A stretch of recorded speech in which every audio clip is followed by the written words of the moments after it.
Bereshit Perek Vav is concerned with the construction of the Teva. Perek Zayin, the destruction of mankind through the waters of the Mabul.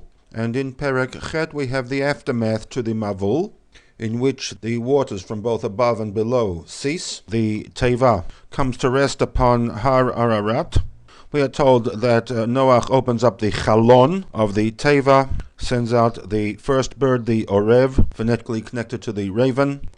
The raven returns because it can find no place to land. Noach waits 7 days, changes birds, this time releasing a Yonah. The first time the Yonah returns with nothing. The second it returns with an olive branch, and upon the third release it does not return. After a full solar year, 365 days, Noach is given instructions to formally leave the Teva and return to dry land.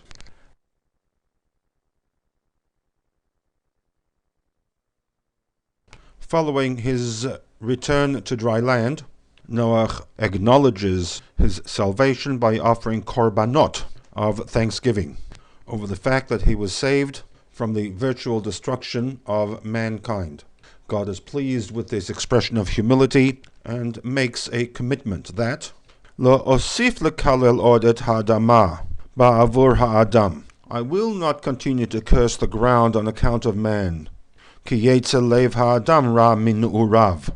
The design of man's heart is evil from youth. Man is basically a flawed creature.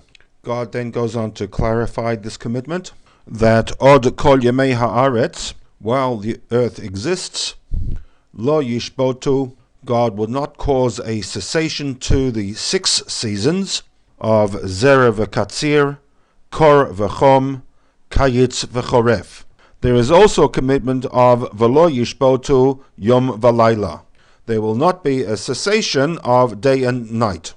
To which Rashi observes that miklal, from the very fact that God makes his commitment with regard to day and night, one can draw the conclusion that during the days of the Mabul, there was a cessation of day and night, on account of the fact that shalosh shimshu hamazalot, the mazalot, the constellations, the celestial forces, did not function, and therefore v'lo nikar ben yom or ben laila. The distinction between day and night was non-existent, much like the situation of day-night at both the North and South Poles.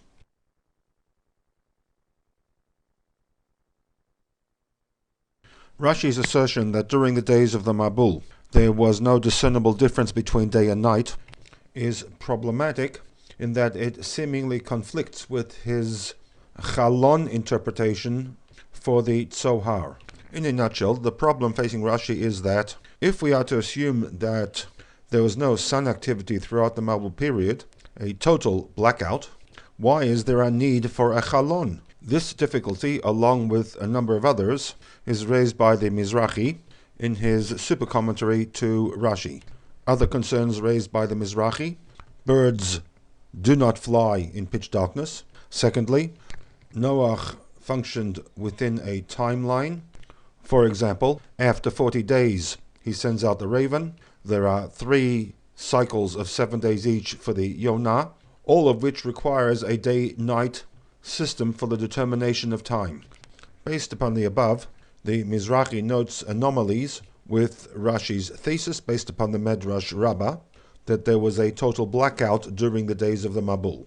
The SICHAH will attempt to respond to the Chalon aspect of the Mizrahi's question, and in doing so, use that information to also address the difficulties raised earlier with respect to the 2 interpretations, Yesh Omrim Chalon, V'yesh Omrim Even Tova.